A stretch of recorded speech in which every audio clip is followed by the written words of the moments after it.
புஸ்தகம் 23வது அதிகாரம் 18வது வசனம்.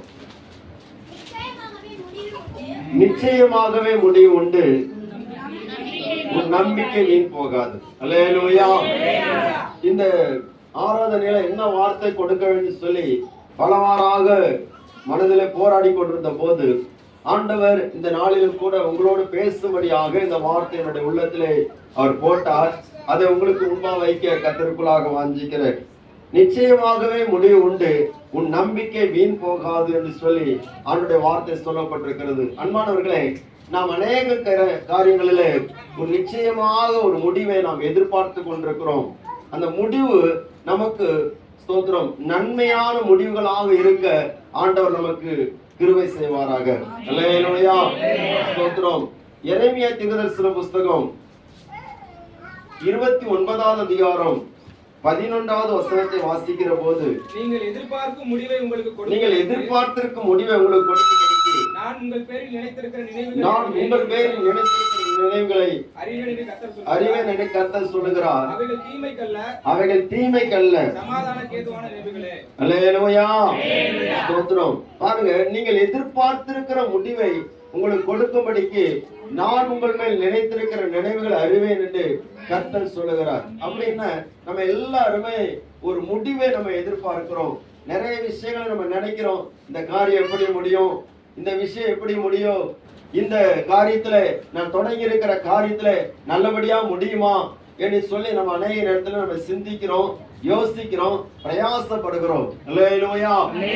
அருமையான தேவனுடைய பிள்ளைகளே, ஸ்தோத்திரம். நாம் அறிந்து கொள்ள வேண்டிய ஒரு காரியம், இந்த சாலமோன் ஞானி அவர் சொல்லுகிறார், நிச்சயமாகவே முடிவு உண்டு, உன் நம்பிக்கை வீண் போகாது. அப்போ நம்முடைய முடிவை குறித்து நமக்கு ஒரு நம்பிக்கை இருக்கிறது. அந்த நம்பிக்கையோடு கூட நம்ம முடிவை எதிர்பார்த்து கொண்டிருக்கிறோம். நிறைய பிரச்சனைகளுக்கு நம்ம முடிவை எதிர்பார்த்து கொண்டிருக்கிறோம். நம்முடைய குடும்பத்தின் காரியங்களுக்கு நல்ல முடிவை எதிர்பார்த்து கொண்டிருக்கிறோம். அந்த நல்ல முடிவை தருகிறது நம்முடைய தேவனாகிய கர்த்தர் ஒருவரே. அவரே இல்லாமல் நல்ல முடிவு நமக்கு உண்டாகாது. அப்படியானால் ஒவ்வொரு மனுஷனுடைய வாழ்க்கையிலையும் நல்ல முடிவு உண்டாக கர்த்தர் நமக்கு கிருபை செய்வார். அல்லேலூயா. பாருங்க, பிரசங்கியின் புஸ்தகம் 7வது அதிகாரம் 8வது வசனத்தை ஒருவர் வாசிக்கலாம். ஒரு காரியத்தின் துவக்கத்தை பார்க்கலாம், அதன் முடிவு நல்லது. பெருமை உள்ளவனை பார்க்கலாம், பொறுமை உள்ளவன் உத்தமன். ஆமென். ஸ்தோத்திரம். பாருங்க, ஒரு காரியத்தின் துவக்கத்தை பார்க்கலாம், முடிவு நல்லது என்று சொல்லப்பட்டிருக்கிறது. அப்போ நம்ம துவக்கம் ஒன்று இருக்கிறது, அதனுடைய முடிவு ஒன்று இருக்கிறது. அந்த முடிவு நல்லதாக இருக்க வேண்டும். அந்த முடிவு கெட்டதாக இருக்கும் சொன்னால் அதை யாரும் சகித்து கொள்ள முடியாது, ஏற்றுக்கொள்ள முடியாது. நம்ம வாழ்க்கையில ஒவ்வொரு காரியத்தையும் நாம் துவங்குற போது இது நல்லபடியா முடியணும் அப்படின்னு தான் நம்ம தொடங்குகிறோம். அல்லேலூயா. இது நல்லபடியா நடக்கணும் அப்படின்னு தான் எதிர்பார்க்கிறோம். ஸ்தோத்திரம். இது நல்லபடியா நமக்கு கைக்கூடி வரணும்னு சொல்லி நம்ம அதை விரும்புகிறபடினாலே நாம் தேவ சமூகத்தில் அதற்காக நம்ம ஜெபிக்கிறோம். சிலர் தீர்மானத்தோடு ஜெபிப்பாங்க, ஆண்டவரே இந்த விஷயத்துல இந்த பிரச்சனையில எனக்கு ஒரு முடிவு தெரியாம நான் நிச்சய மாட்டேன், எழும்ப மாட்டேன் ஆண்டவரேன்னு சொல்லிட்டு அப்படி விடாப்படியா கேட்கறவங்களும் இருக்கிறாங்க. ஏன்னா எப்படியா ஒரு முடிவு தெரியணும். ஸ்தோத்திரம். யாராவது ஏதாவது பிரச்சனை பண்ணியாச்சுன்னா உடனே சொல்லுவாங்க, இதுக்கு ஒரு முடிவு கட்டாம நிச்சய மாட்டேன், விட மாட்டேன், ஓய மாட்டேன், முடிவு எனக்கு தெரியணும் அப்படின்னு இருப்பாங்க. குடும்பங்களுக்குள்ளால பார்க்கிற போது ஒருத்தருக்கு ஒருத்தர் பிரச்சனை வருகிறது, சொத்து பிரச்சனை வருது, பல உரிமைகளுடைய பிரச்சனைகள் வருது. அப்ப என்ன பண்ணுவாங்கன்னா, இதுக்கு ஒரு முடிவு தெரியாம நிச்சய மாட்டேன், விட மாட்டேன் அப்படின்லாம் நம்ம முயற்சி பண்ணுகிறோம். அது குடும்பங்களில் நடக்கிற காரியங்கள். அப்போ நமக்கு எந்த முடிவு வேணுமானாலும் ஸ்தோத்திரம், நம் ஆண்டுடைய வசனத்தை ஒப்பிட்டு பார்க்கிற போது அந்த வார்த்தைகள் நம்மோடு கூட அந்த முடிவுக்கு நேராக நம்மை நடத்துவதற்கு வல்லமை உள்ளதாக இருக்கிறது. அவர் நல்ல முடிவு தந்தாச்சுன்னா அது நன்மையாக இருக்கும். ஸ்தோத்திரம். ஏன்னா அவர் ஒருத்தர் தான் நமக்காக யாவை செய்து முடித்தவர். தாவீது சொல்கிறான், கர்த்தர் எனக்காக யாவையும் செய்து முடிப்பார். தாவீதுடைய வாழ்க்கையில பல போராட்டங்கள் வந்தது. நான் வாசித்த சங்கீதத்தில் அவன் அநேக காரியங்களை சொல்லுகிறான் பாருங்க. அப்போ அனுக்கிரக காலத்திலே நான் உம்மை நோக்கி கூப்பிடுவேன்னு சொல்லுகிறான். அப்படின்னு சொன்னா எந்த நெருக்கம் வந்தாலும், எந்த பாடுகள் வந்தாலும், எந்த போராட்டம் வந்தாலும் எனக்கு ஒரு அனுக்கிரகம் கிடைக்கிற காலம் இருக்கிறது, அனுக்கிரகம் கிடைக்கிற ஒரு இடம் இருக்கிறது. அதுதான் பரலோகத்தின் தேவனுடைய சமூகம். அந்த தேவ சமூகத்தை நோக்கி கூப்பிடுவேன். அவர் எனக்காக யாவையும். அல்லேலூயா. எத்தனை பேர் நம்புறீங்க? ஆமென். அல்லேலூயா. விசுவாசிங்க. உங்க குடும்பத்துல சில விஷயங்களுக்காக இது யார் செய்து முடிப்பா, என்னால் முடிச்சிட முடியுமா, என் பிள்ளைகளுடைய காரியத்தை சரியான செய்து முடிச்சிருவானா, நான் எடுத்திருக்கிற அந்த ப்ராஜெக்டை நான் சரியா செய்து முடிச்சிருவானா, நான் செய்ய நினைக்கிற இந்த வீட்டு காரியங்களை சரியா செய்து முடிச்சிருவானா, இந்த பிசினஸ் காரியங்களை சரியா செய்து முடிச்சிருவானா அப்படின்ற பல சந்தேகத்தோடு கூட நம்ம இருக்கலாம். ஆனா விசுவாசிங்க, கர்த்தர் எனக்காக யாவையும் செய்து முடிப்பார். தட்டி கர்த்தரை மையப்படுத்துவோம். ஆமென். அல்லேலூயா. செய்து முடிக்கிறது மனிதன் அல்ல, மனுஷ முயற்சி அல்ல. ஸ்தோத்திரம். பாருங்க, செருபாபேல் என்கிற ஒரு மனுஷன் இருந்தான். அவன் ஆலயத்துக்கு அஸ்திவாரத்தை போட்டான். ஆனால் பல நெருக்கடிகள் வந்த போது, பலருடைய சூழ்ச்சிகள் வந்த போது அவனால் அதை செய்ய முடியவில்லை. பல வருஷங்கள், பல மாதங்கள் செய்ய முடியாதபடிக்கு தடைப்பட்டிருந்த அந்த நேரத்துல தான் கர்த்தர் சகரியா என்கிற தீர்க்கதரிசி கொண்டு சொல்கிறார். ஸ்தோத்திரம். சகரியா தீர்க்கதரிசி புஸ்தகம் 4வது அதிகாரம் 6வது வசனத்தை ஒருவர் வாசிக்கலாம். அப்பொழுது அவர் செருபாபேலுக்கு சொல்லப்படுகிற கர்த்தருடைய வார்த்தை என்னவென்றால், பலத்தினாலும் அல்ல, பராக்கிரமத்தினாலும் அல்ல, என்னுடைய ஆவியினாலே ஆகும் என்று. அல்லேலூயா. ஸ்தோத்திரம். எல்லாரும் சேர்ந்து அந்த வார்த்தை வாசித்து அப்படி கொஞ்சம் கர்த்தரை மகிமைப்படுத்த போறோம். ஸ்தோத்திரம். எல்லாரும் வசனம் எடுத்தீங்களா? 1094. அப்பொழுது அவர் செருபாபேலுக்கு சொல்லப்படுகிற கர்த்தருடைய வார்த்தை என்னவென்றால், பலத்தினாலும் அல்ல, பராக்கிரமத்தினாலும் அல்ல, என்னுடைய ஆவியினாலே ஆகும் என்று சேனைகளின் கர்த்தர் சொல்லுகிறார். பலத்தினாலும் அல்ல, பராக்கிரமத்தினாலும் அல்ல, என்னுடைய ஆவியினாலே ஆகும் என்று சேனைகளின் கர்த்தர் சொல்லுகிறார். பலத்தினாலும் அல்ல, பராக்கிரமத்தினாலும் அல்ல, என்னுடைய ஆவியினாலே ஆகும் என்று சேனைகளின் கர்த்தர் சொல்லுகிறார்.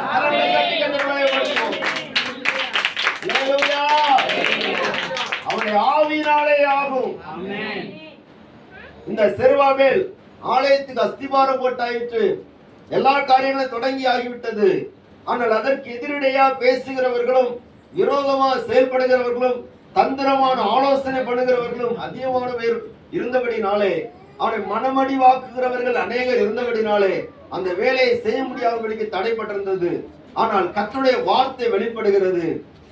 பாருங்க, இந்த செருபாபேலுக்கு ராஜாவுடைய ஒத்தாசை இருந்தது, அதிகாரிகளுடைய அனுகூலம் இருந்தது, பணங்கள் இருந்தது, ராஜாவுடைய கஜானாவில இருந்து, பொக்கிஷத்தில இருந்து அந்த ஆலயம் கட்டுவதற்கான எல்லா தேவைகளும் கொடுக்கப்பட்டது. ஆனால் செய்ய முடியவில்லை. அவனுக்கு உதவி செய்வதற்கு அநேக அந்த சேவகர்கள் இருந்தார்கள். ஆனாலும் அதை செய்ய முடியவில்லை. அல்லேலூயா. நிறைய பேரை பாருங்க, எல்லாம் இருக்கும், ஆனா ஒண்ணும் செய்ய முடியாது. எல்லா திறமையும் இருக்கும், எல்லா அனுகூலமும் இருக்கும், பண வசதிகள் இருக்கும், பொருள் வசதிகள் இருக்கும், ஆட்களுடைய உதவிகள் இருக்கும், பல பேருடைய கான்டாக்டர்கள் இருக்கும், ஆனா ஒண்ணு செய்ய முடியாது. ஏன்னு சொன்னா, நமக்காக செய்கிறவர் அவர் இருக்கிற போது அவர் தன்னுடைய இடத்தை யாருக்கும் கொடுக்க மாட்டார். அல்லேலூயா. அவருக்கு தெரியும், அவர் செய்தா நிறைவா செய்வாரு, மற்றவங்க செய்தா எப்படி செய்வாங்க? குறைவா செய்வாங்க. அல்லேலூயா. அவர் செய்தா எப்படி செய்வாரு? நிறைவா செய்கிறது அம்மா, குறைவா செய்கிறது அம்மா. நிறைவா செய்யணும்னு சொன்னா அவர் தான் செய்யணும். ஸ்தோத்திரம். அல்லேலூயா. ருசி குறைந்ததை எந்த மனுஷனும் முன்னாடி கொடுத்துட்டு, ஆமா, ருசி கூடது முதல்ல கொடுப்பா, ருசி குறைந்ததை பின்னாடி கொடுப்பான். இதுதான் மனிதனுடைய இயல்பு. ஆனா ஆண்டவர் ருசி குறைந்ததை நீ அனுபவிச்சுட்டே இருப்ப, ஆனா நேரம் வருகிற போது அது ருசி குறைந்ததெல்லாம் தீர்ந்த பிற்பாடுதான் ருசி கூர்ந்தது தருவார். அல்லேலூயா. ருசி இல்லாததெல்லாம் குறையும், ருசி இல்லாததெல்லாம் உங்களை விட்டு மாறணும். அந்த சலிப்பு, வெறுப்பு, கசப்பு இதெல்லாம் மாறணும். குறைவுகள் எல்லாம் ஆண்டவர் தீர வரைக்கும் அவர் வெயிட் பண்ணிட்டே இருப்பார். அதுக்கு ஒரு பாட்டு தான் ஆண்டவர் நிறைவானதை தருவார். நிறைவானதை தரன்னு சொன்னா உடனே நடக்காது, அதான் விஷயம். என் வேலை இன்னும் வரவில்லை. அல்லேலூயா. இந்த வேலையை எப்பொழுதோ ஆயத்தமா இருக்கிறது, என்னுடைய டைம் நினைச்சல வரல. அதான் ஆண்டவருக்கு நேரம் வரைக்கும் நம்ம காத்திருக்கணும். அவருடைய சமூகத்துல எந்த அளவுக்கு நம்ம காத்திருக்கிறோமோ. இன்னொன்னு நல்லா கவனிங்க, ஆண்டவருக்கு டைம் நமக்கு சீக்கிரமா வரணும்னா ஒரே ஒரு டெக்னிக் மட்டும் சொல்றேன். நமக்குள்ளான எந்த அளவுக்கு தாகம் பெருகுதோ அந்த அளவுக்கு அவருடைய டைம் சீக்கிரத்துல செய்யணும் வந்துடும். அல்லேலூயா. அல்லேலூயா. தாகம் பெருகணும், நம்ம காத்திருந்து எதிர்பார்க்கிற எதிர்பார்ப்பு பெருகணும். அப்பதான் நல்ல நிச்சயமான முடிவு கிடைக்கும்.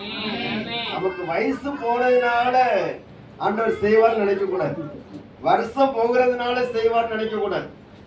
நமக்குள்ள ஒரு தாகம் வேணும், நமக்குள்ள ஒரு எதிர்பார்ப்பு வேணும். கர்த்தர் எனக்காக செய்யணும், அந்த விசுவாசம் பெருகணும். பெருகும் போதுதான் ஆண்டவர் செய்கிறதை சீக்கிரமா செய்வார். அல்லேலூயா. இஸ்ரவேல் ஜனங்களுக்கு நான் எடுத்துட்டு வந்த டாபிக் வேற, ஆனா எங்கேயோ போயிட்டு இருக்கிறேன், அது எனக்கு நல்லாவே தெரியுது. ஸ்தோத்திரம். இஸ்ரவேல் ஜனங்களுக்கு எதை கொடுப்பேன்னு சொன்னாரு? பக்கத்து வீட்டையா? கானான் தேசத்தை கொடுப்பேன்னு சொன்னாரு. பாலும் தேன் ஓடுகிற கானான் தேசத்தை கொடுப்பேன்னு சொன்னாரு. ஆண்டவர் சீக்கிரமா கொடுத்துடலாம் தான் நினைச்சாரு, கூட்டிட்டு வந்தார். வேத ஆராய்ச்சியாளர்கள் சொல்கிறார்கள், எப்படி ஒரு 2 வருஷம் இல்ல 3 வருஷத்துக்குள்ளால எங்க போயிடலாம்? கானானுக்குள்ள போயிடலாம். ஆனா இவங்களுக்குள்ளால தாகம் இல்லை, இவங்களுக்குள்ளால அந்த கானான் தேசத்தை குறித்து சரியான எதிர்பார்ப்பு இல்லை. இவங்க என்ன நினைச்சாங்கன்னா, ஸ்தோத்திரம், உடனே கிடைச்சிடும் நினைச்சாங்க. அப்ப ஆண்டவர் சில விஷயங்களை கற்றுக் கொடுக்க வேண்டி இருக்குது, பிரமாணம் கொடுக்க வேண்டி இருக்குது. கானான் தேசத்துல நான் உங்களை கொண்டு வைக்கிறேன்னா நீங்க போய் அந்த தேசத்துடைய பாவத்தோட உங்க பாவத்தை கூட்டுவதற்காகல, நீங்க பரிசுத்த ஜனம், பரிசுத்த ஜனத்தை பரிசுத்தப்படுத்தி தான் கொண்டு போய் அங்க போய் சேர்க்கணும்.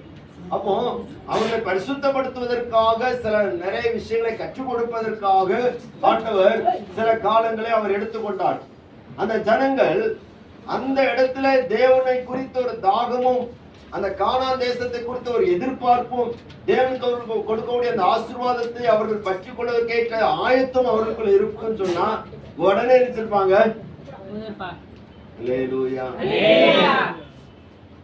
உடனே போய் சேர்ந்திருப்பாங்க.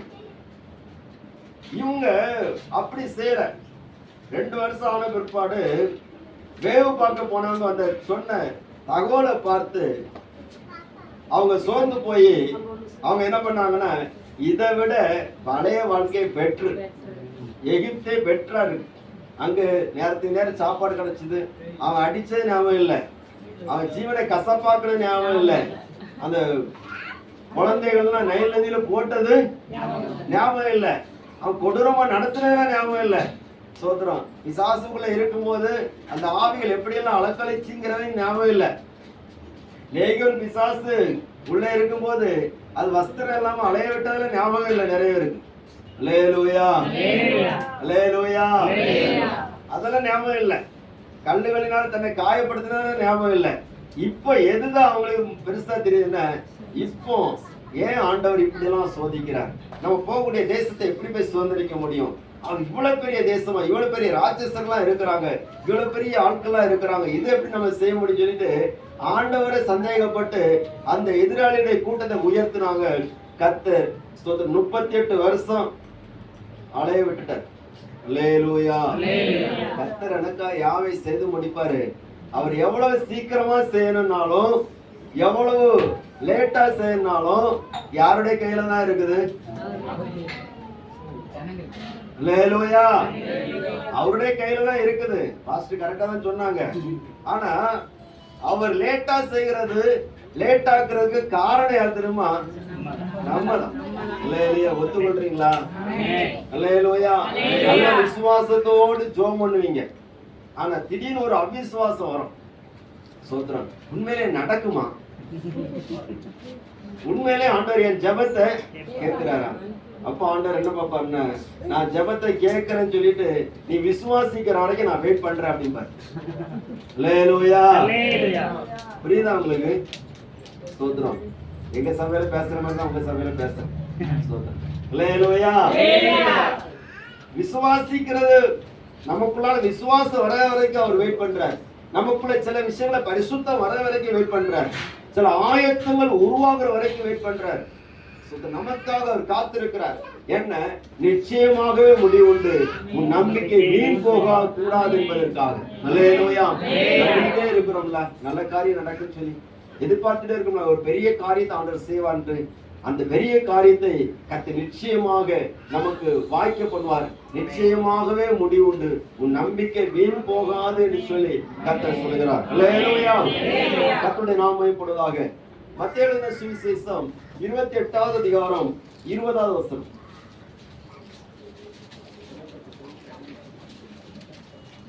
பரபாசை விட்டுவிட கேட்டுக்கொள்ளவும். அப்படி இல்லையே.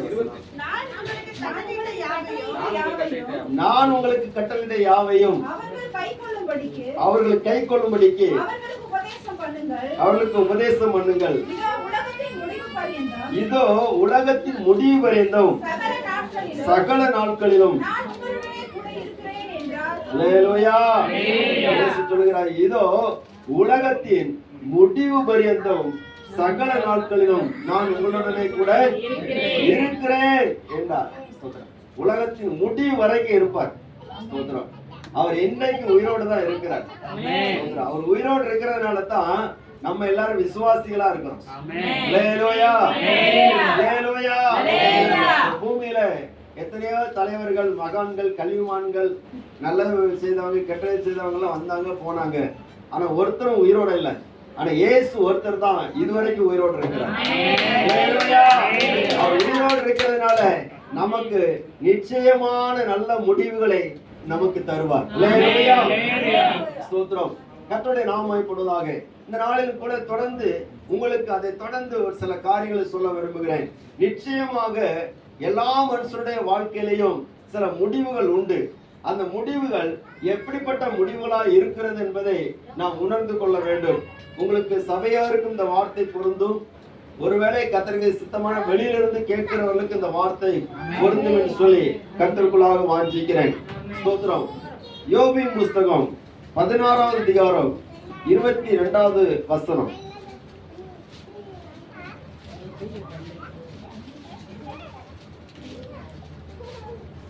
வருஷங்களுக்கு முடிவு வருகிறது, நான் திரும்பி வராத வழியே போவேன். உற்சாகத்துக்காக ரொம்ப நன்றி. யாராவது கொஞ்சம் வாசிக்க பார்ப்போம். குறுகின வருஷங்களுக்கு முடிவு வருகிறது, நான் திரும்பி வராத வழியே போவேன். அல்லேலூயா. யோபு சொல்லுகிறார், குறுகின வருஷங்களுக்கு முடிவு வருகிறது. இந்த குறுகின வருஷங்கள் சொல்வது எதை குறிப்பிடுன்னு சொன்னால் மனிதனுடைய வாழ்க்கையின் வருஷங்களை குறிப்பிடுகிறது. அப்போ இந்த பூமியிலே வாழுகிற மனிதர்கள் எல்லா மனுஷருடைய வாழ்க்கைக்கும் ஆயுசு நாட்களுக்கும் என்ன இருக்கிறது? முடிவு இருக்கிறது. யாரும் முடிவு இல்லைன்னு சொல்லி சொல்ல முடியாது. ஆனா என்ன பண்றாங்கன்னா, நமக்கு ஒரு முடிவு இருக்குன்னு சொல்லி தெரியாம சில பேர் தங்கள் வாழ்க்கையை முடித்துக் கொள்ள பிரயாசப்படுகிறார்கள். நிறைய பேர் புலம்புறது என்ன, நான் இனி வாழ்ந்து என்னத்தை சாதிக்க போறேன். இங்க யாராவது சொல்லியிருக்கீங்களா? லேலூயா. ஆமா, நீங்களும் சொல்லியிருக்க மாட்டீங்கன்னு நினைக்கிறேன். கர்த்தர் உங்களை ஆசீர்வதிப்பார். ஸ்தோத்திரம். ஆனா நான் சொல்லியிருக்கிறேனே. ஸ்தோத்திரம். லேலூயா. ஆண்டவரே, நான் இருந்து என்ன ஆண்டவரே சாதிக்க போறேன் அப்படின்ட்டு ரொம்ப சோர்ந்து போய் சொன்ன போதுதான் ஆண்டவர் ஸ்தோத்திரம் மறுபடியும் ஜீவனை தந்து ஆண்டவர் முதல்ல செய்த ஊழியத்தை விட இப்பொழுது செய்யற ஊழியங்கள் அதிகமாக ஆண்டவர் தந்திருக்கிறார். ஸ்தோத்திரம். பாருங்க, அப்போ குறுகின வருஷங்கள் அது மனிதனுடைய வாழ்க்கையில முடிந்து போகிற நாட்களாக இருக்கிறது. இப்ப நம்முடைய ஆயுசு நாட்கள்ல ரொம்ப முடிந்து போகும்.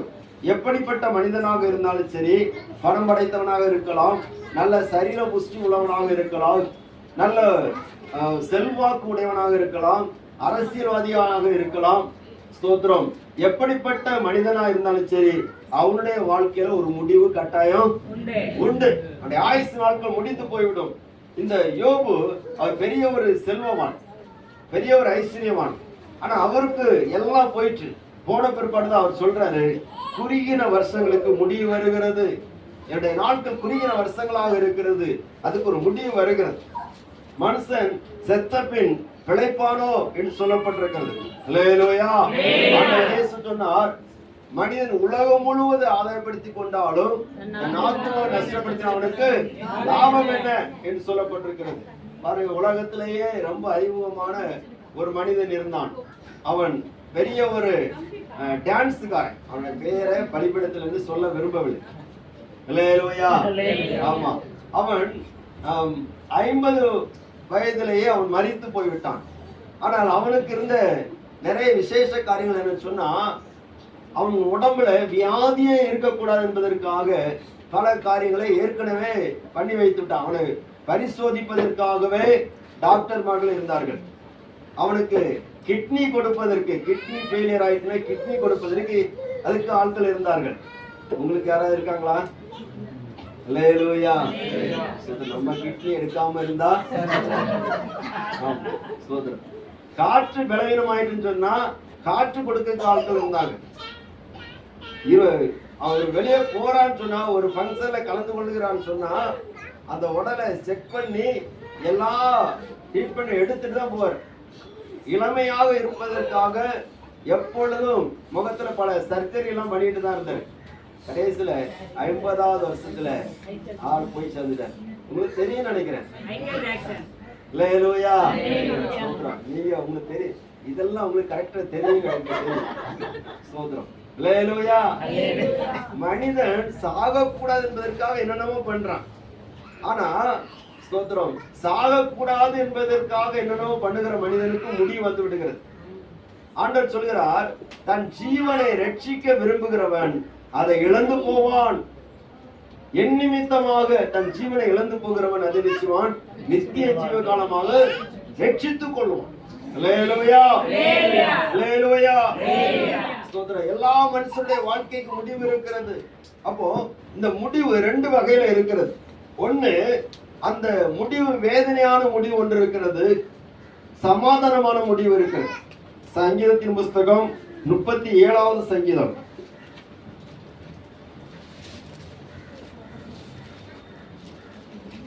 38வது வசனத்தை வாசிக்கலாம்.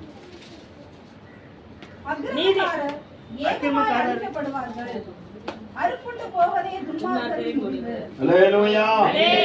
அறுப்புண்டு போவதே துன்மார்க்கருடைய முடிவு என்று சொல்லப்பட்டிருக்கிறது. அக்கிரமக்காரர்கள், அப்ப அந்த பூமியில வாழ்கிற நாட்கள்ல நமக்கு முடிவு உண்டு. இந்த வாழ்கிற நாட்கள்ல அக்கிரமம் செய்து பாவம் செய்து ஒரு மனிதன் மரிப்பானால் அவனுடைய முடிவு எப்படி இருக்குன்னு சொன்னா, அறுப்புண்டு போவது அவனுடைய முடிவாக இருக்கிறது. அல்லேலூயா.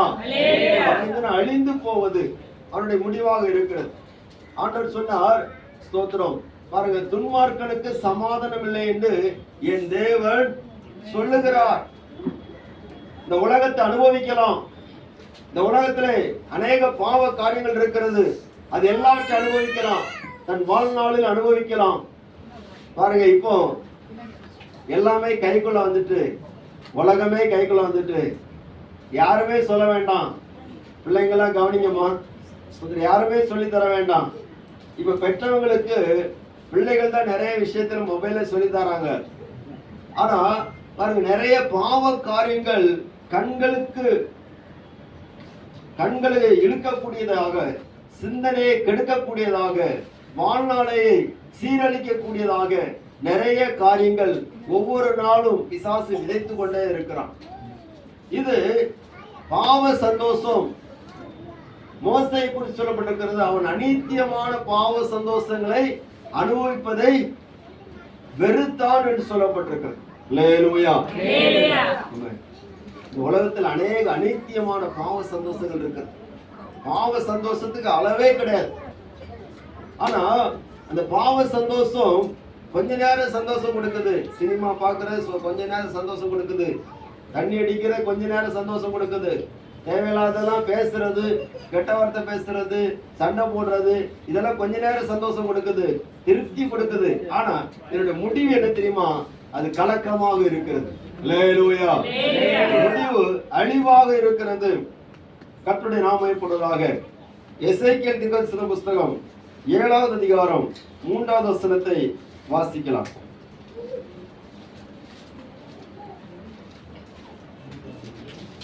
இப்போதோ உன்மேல் முடிவு வருகிறது. முடிவு வருகிறது. நான் என் கோபத்தை உன்மேல் வருவித்து உன் வழிகளுக்கு தக்கதாக உன்னை நியாயம் தீர்த்து உன் எல்லா அருவருப்புகளின் பலனையும் உன்மேல் வரப்பண்ணுவேன். அல்லேலூயா. ஸ்தோத்திரம். 6வது வசனத்தை வாசிங்க. முடிவு வருகிறது, முடிவு வருகிறது, அது உன்மேல் நோக்கமாய் இருக்கிறது, இதோ வருகிறது. அல்லேலூயா. முடிவு வருகிறது, முடிவு வருகிறது என்று சொல்லி ஆண்டவர் மறுபடியுமாக இந்த வார்த்தையில சொல்லுகிறார். அன்பான தேவனுடைய பிள்ளைகளே, இந்த உலகம் நம்மளை வஞ்சிக்கும். ஆனால் நாம் வாழுகிற நாட்கள்ல ஒரு பரிசுத்தமான வாழ்க்கை வாழ்வதற்கு நம்முடைய வாழ்க்கையை இயேசுவுக்கு ஒப்பு கொடுத்தால் ஒழிய இந்த உலகத்தின் எல்லா அசுத்தங்களுக்கு தப்பி பிழைக்க முடியவே முடியாது. அல்லேலூயா. நம்ம இந்த உலகத்தின் அசுத்தங்களுக்கு தப்பணும், அசுத்த மார்க்கங்களுக்கு தப்பணும். இன்னைக்கு பாவம் செய்கிறது ஒரு தவறில்லை என்கிற ஒரு நிலைமையில ஆகிவிடுகிறது. பொய் பேசுகிற தவறில்லை நிலைமையில ஆகிவிடுகிறது. திருடுகிறது அது தவறில்லை என்ற நிலைமையில ஆகிவிடுகிறது. அநேக செய்திகளை பார்க்கிற போது திருடுகிறதை தொழிலாக வைத்திருக்கிற நிறைய சம்பவங்களை பார்க்கிறோம். பாலியல் தொழில் செய்கிறவர்கள் அதை தொழிலாக வைத்து அது தவறில்லைன்னு சொல்கிற நிலைமையில இருக்கிறது. தங்கள் வாழ்நாளை சீரழித்து கொண்டிருக்கிற அநேகர் மத்தியிலே கர்த்தர் உங்களை என்னையே தெரிந்திருக்கிறார்னு அவர் நம்ம மேல ஒரு அன்பு வச்சிருக்கிறார். அந்த அன்பு தான் அவர் தன்னுடைய ஊழியக்காரர்களை கொண்டு நமக்கு அதை வெளிப்படுத்துகிறார். அருமையான தேவ ஊழியக்காரர்களை வைத்திருக்கிறார். அவர்கள் வந்து அநேகத்தில் அன்பு காட்டி அவர்களை கிறிஸ்துவின் சபையில் கொண்டு வந்து சேர்க்கிறது அவங்க ஆதாயத்துக்காக அல்ல, பாவத்திலிருந்து விடுதலையாகி எப்படியாவது பரிசுத்தருடைய ராஜ்யத்துக்கு நினைச்சணும் போகணும். இனி வருகிற கோபாக்கினை அதிகமாக இருக்கிறது. கோபாக்கினையில யாரும் அகப்பட்டுக் கொள்ளக்கூடாது. அந்த தண்டனையிலிருந்து தப்ப வேண்டும் என்பதற்காகவே ஆண்டவர் நம்மை வைத்திருக்கிறார். நம்முடைய ஆயுசு நாட்களுக்கு ஒரு முடிவு வருகிறது. இது நன்மையான முடிவுகளாக மாற வேண்டும். கர்த்தருடைய நாமம் மகிமைப்படுவதாக. ஸ்தோத்திரம். தானியேலின் புஸ்தகம் 12வது அதிகாரம் 13வது வசனத்தை ஒருவர் வாசிக்கலாம். தானியேல் 12:13. நீயோ வென்றால் முடிவு வரும் மட்டும் போயிரு. நீ இளைப்பாறிக் கொண்டிருந்து நாட்களின் முடிவிலே உன் சுதந்திர வீதத்துக்கு எழுந்திருப்பாய் என்றான். அல்லேலூயா. ஸ்தோத்திரம். கர்த்தருடைய நாமம் மகிமைப்படுவதாக. இன்னொரு வசனம் கூட 2வது வசனத்தை வாசிங்க. பூமியின் தூளிலே நித்திரை பண்ணுகிறவர்களாகிய அநேகரில் சிலர் நித்திய ஜீவனுக்கும் சிலர் நித்திய நிந்தைக்கும் நிகழ்ச்சிக்கும் விழித்து எழுந்திருப்பார்கள். அல்லேலூயா. வஸ்திரங்க ஞானவான்கள் ஆகாய மண்டலத்தில் உள்ள ஒளியை போலவும் அநேகரை நீதிக்குட்படுத்துகிறவர்கள் நட்சத்திரங்களை போலவும் என்றென்றைக்கும் சதா காலங்களிலும் பிரகாசிப்பார்கள். அல்லேலூயா. அதுக்கு தான் நம்ம ஊழியம் செய்யணுங்கிறது. பாருங்க, பூமியின் தூளிலே நித்திரை பண்ணுகிறவர்களாகிய அநேகரில் சிலர் நித்திய ஜீவனுக்கும் சிலர் நித்திய நிந்தைக்கும் இகழ்ச்சிக்கும் விழித்து எழுந்திருப்பார்கள். அப்போ 2 காரியத்துக்காக எழும்புவாங்க. ஒண்ணு நித்திய ஜீவனுக்காக எழும்புவாங்க, இன்னொன்னு நித்திய நிந்தை இகழ்ச்சிக்காக. அல்லேலூயா. ஆமா. அப்ப ஆண்டவர் நமக்கு ஒரு வாழ்நாளை தந்திருக்கிறான்னு சொன்னா நம்மளை எதுக்கு வாழ்நாளை படைச்சிருக்கிறார், நம்மளை எதுக்கு தாயின் வயிற்றிலே உருவாக்கி இந்த உலகத்தில் நமக்கு வைத்திருக்கிறான்னு சொன்னா நமக்கு எதை கொடுப்பதற்காக வைத்திருக்கிறார்? எதுக்கு? நித்திய ஜீவன். அல்லேலூயா. நிறைய பேர் நினைக்கிற விஷயம், நான் இதுக்குதான் பிறந்தேன் அப்படின்னு. நம்ம பிறந்தோம்ல, ஆண்டவர் ரட்சித்திருக்கிறார்ல, அப்ப அதுக்கு ஒரு நோக்கம் இருக்குது. நித்திய ஜீவனுக்காக நான் வைத்திருக்கிறேன். அல்லேலூயா. 2 குரூப் எழுப்போம். ஆயுசு நாட்கள் கொஞ்சம் தான், ஆனா நித்தியங்கிறது வந்து அதுக்கு வருஷங்கள் அதிகம் இருக்கு, அதுக்கு முடிவே இருக்காது. அப்ப கொஞ்ச நாள் நம்ம இந்த உலகத்துல வாழுகிற நம்ம இயேசுவுக்கு அர்ப்பணித்து நம்முடைய வாழ்க்கையை இயேசுவின் ரத்தத்தினால் கழுவப்படுவதற்கு, பாவங்கள் கழுவப்படுவதற்கு நம்ம ஒப்பு கொடுத்து அவருக்காக வாழ்வோமானால் நித்திய ஜீவன் கிடைக்கும். ஞானஸ்நானம் எடுக்காதவங்கள சீக்கிரம் எடுத்துருங்க. அல்லேலூயா. ஞானஸ்நானம் எடுக்காதவங்கள நினைச்சீங்க சீக்கிரம் எடுத்துருங்க. எடுக்காதவங்கள ஒரு அழிஞ்சுங்க. கர்த்தர் ஆசீர்வதிப்பார். எல்லாரும் எடுத்துருக்கீங்க. அப்போ இனி எடுக்காதவங்க எடுத்துருங்க, சரியா? ஏன்னா ஏசப்பா சீக்கிரம் வரப்போற. நித்திய ஜீவனுக்கு போகணும்னு சொன்னா ஞானஸ்நானம் எடுத்தாதான் நினைக்க முடியும், போக முடியும். ஞானஸ்நானம் எடுக்காட்டா போக முடியாது. நிறைய பேர் என்ன பண்ணாங்கன்னா தேவனுடைய ஆலோசனை தள்ளிவிட்டார்கள். ஏன்னா யோவானாலே ஞானஸ்நானம் பெறாதபடிக்கு தங்களுக்கு கேடு உண்டாக தேவனுடைய ஆலோசனை தள்ளிவிட்டாங்க. எல்லாத்துக்கும் கரெக்டா இருப்பாங்க. ஜெபம் பண்ணுமா பாஸ்டர், ஜெபம் பண்ணுவோம், உபவாச ஜெபம் நான் வாரம் பாஸ்டர் ஜெபம் பண்ணுவோம். சோத்திரம். அல்லேலூயா. ஆமா, தெரப்பி வாச ஜெபமா நான் நிக்கிற தரப்புல. சோத்திரம். எல்லாம் பண்ணுவாங்க. ஆனா இந்த ஞானஸ்நானம் மட்டும்தான் நிறைய பேருக்கு பிடிக்காது. சோத்திரம். ஏன்னு சொன்னா சோத்திரம் ஞானஸ்நானம் எடுத்தாச்சுன்னா ஏதோ அவங்களுக்கு எங்கேயும் நம்ம படுகொலியில தண்ட மாதிரி ஒரு யோசனை. சோத்திரம். அல்லேலூயா. ஆமா, சிலர் வீட்டுல கட்டுப்பாடு, நீ சர்ச்சுக்கு போ ஆனா ஞானஸ்நானம் மட்டும் என்ன செய்யாத, எடுக்காது. அல்லேலூயா. இப்படிதான் இப்படிதான் ஒரு அம்மா என்ன பண்ணாங்கன்னு சர்ச்சுக்கு போனாங்க. அப்போ அந்த வீட்டையா அவங்க ஹஸ்பண்ட் என்ன பண்ணாருன்னா, நீ சர்ச்சுக்கு போக கூடாது கண்டிஷன். இவங்க சர்ச்சுக்கு போய் ஜெபம் பண்ணிட்டே இருக்கிறாங்க. அப்போ போயிட்டு வரும்போதெல்லாம் அவர் பார்த்துட்டே இருப்பாரு, இவளுக்குள்ள என்ன மாற்றம் இருக்கு அப்படின்னு. நல்லா ஜெபம் பண்றா, நல்ல மாற்றம் இருக்கு. ஒரு நாள் அங்க சபையில வந்த ஊழியக்காரு சொன்னாரு, நீங்க ஞானஸ்நானம் எடுக்கணும் அப்படின்னு. அப்ப இதை கேட்டோடனே இந்த அம்மாவுக்கு ஞானஸ்நானம் எடுக்கணும் அப்படின்னு ஒரு எண்ணம் வந்துச்சு. உடனே வீட்டு ஐயா வந்து கேட்டாங்க, ஸ்தோத்திரம், இப்படி ஞானஸ்நானம் எடுக்கணும்னு சொல்றாங்க, நான் ஞானஸ்நானம் எடுக்கட்டுமா அப்படின்னு. ஞானஸ்நானம் என்னன்னு அவருக்கு தெரியாது. நீ சர்ச்சுக்கு போனதோட நிறுத்திக்க, இந்த ஞானஸ்நானம் அது இதுன்னு சொல்லி நினைச்ச கூடாது, எடுக்கக்கூடாது அப்படின்ட்டு ரொம்ப கண்டிஷன் போட்டார். ஆனா ஞானஸ்நானம் ஆராதனை நடந்துச்சு, ஞானஸ்நானம் எடுத்துட்டு வந்தாச்சு. இந்த சகோதரி வந்து ஞானஸ்நானம் எடுத்தது யாரோ அவர்கிட்ட நினைச்சுட்டாங்க, சொல்லிட்டாங்க. அவரு அருவா எடுத்து வச்சு நிக்கிறார். அல்லேலூயா. ஆமா, அருவா எடுத்து வச்சு நிக்கிறார். ஞானஸ்நானம் எடுக்க கூடாதுன்னு சொல்லியிருக்க, என் சொல்ல மீறி நினைச்சுட்டா எடுத்த. இப்ப வீட்டுக்கு வந்தாச்சுன்னா அவளை நான் வெட்டி கொண்டுரும் அப்படின்னு ரொம்ப அவசரமா நிக்கிறார். அந்த அம்மா அங்க இருந்து ஜெபம் பண்ணிட்டே வராங்க. ஜெபம் பண்ணிட்டு வந்து, ஆண்டவரே இது ரொம்ப கோபக்காரரு, ஏற்கனவே ஞானஸ்நானம் எடுக்க கூடாதுன்னு சொன்னாரு, என்ன செய்யுங்கன்னு சொல்லிட்டு அப்படியே ஜெபம் பண்ணிட்டே வரும்போது வாசல்ல வந்தவன் கேட்டாரு, என் சொல்ல மீறி நீ ஞானஸ்நானம் நினைச்சிருக்கிற, எடுத்திருக்கிற அப்படின்னு சொன்னதான் உண்டு. இந்த அம்மா சொன்னாங்களாம், சாரிங்க, இந்த ஒரு தடவை நான் மன்னிச்சிருங்க, இனிமேல் நான் நினைச்ச மாட்டேன்,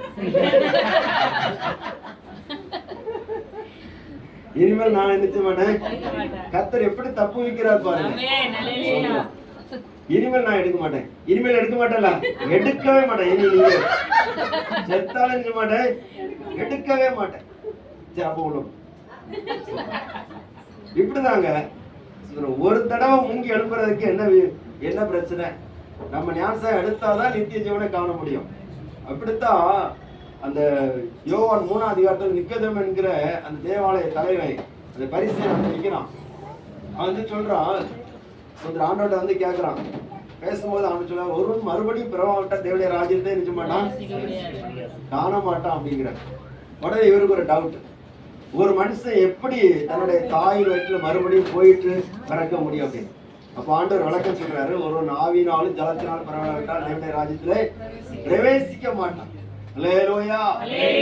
ஆவியினால் பிறப்பது ஆவியா இருக்கும், மாம்சத்தினால் பிறப்பது மாம்சமா இருக்கும். ஸ்தோத்திரம். ஆவியினால் பிறக்கிறதுக்கு மாம்சிகமாக நம்ம சிந்திக்க கூடாது. ஆண்டவருக்கு நம்முடைய வாழ்க்கையை ஒப்பு கொடுத்து இனி இயேசுவுக்காக வாழ்வேன்னு சொல்லி இந்த உலகத்துல நாம் மறுபடியும் பிறக்கிற அனுபவத்தை பெற்றுக்கொண்டால் தான் நித்திய ஜீவனை பெற்றுக்கொள்ள முடியும். ஆண்டவர் நமக்கு தந்திருக்கிற வாக்குத்தத்தம் என்னது? அல்லேலூயா. ஆமென். அல்லேலூயா. உன்னை முத்திரை மோதிரமா வைப்பேன்னு சொல்லிட்டு வாக்குத்தத்தம் தந்திருக்கிறார். அதெல்லாம் அவருக்கு வாக்குத்தத்தம் தான். ஆனா முக்கியமான வாக்குத்தத்தம் என்ன தெரியுமா? நித்திய ஜீவனை அளிப்பேன் என்பது அவர் நமக்கு தந்த வாக்குத்தத்தம். அல்லேலூயா. அதை சார்ந்த எல்லா வாக்குத்தத்தமும் இருக்குது. அப்ப அந்த நித்திய ஜீவனை நாம் பெற்றுக்கொள்ளணும். அப்ப நம்முடைய முடிவு நித்திய ஜீவனை பெற்றுக்கொள்ளக்கூடிய முடிவாக இருக்கணும். அல்லேலூயா. அதனாலதான் இயேசு சொன்னார், முதலாவது தேவனுடைய ராஜ்யத்தையும் நீதியையும் தேடுங்கள், அப்பொழுது இவைகளெல்லாம் உங்களுக்கு கூட கொடுக்கப்படும் என்று சொல்லப்பட்டிருக்கு. அப்ப நிச்சயமாகவே முடிவு உண்டு. நம்முடைய வாழ்நாளுக்கு ஒரு முடிவு உண்டு. அந்த வாழ்நாள் தேவனுக்கேற்ற ஒரு முடிவை சந்திப்பதற்கு நாம் இன்னும் ஆண்டோடைய கரத்துல ஒப்பு கொடுத்து இயேசு நம்மிடத்தில் வாழும்படியாக நம்ம அர்ப்பணிக்க வேண்டும். அல்லேலூயா. பவுல் சொல்லுகிறார், நிறைய வசனங்கள் உண்டு, எல்லாவற்றையும் எடுத்து சொல்வதற்கு முடியவில்லை. பவுல் ஒரு காரியத்தை சொல்கிறார். கலாத்தியர்கள் நிருபம்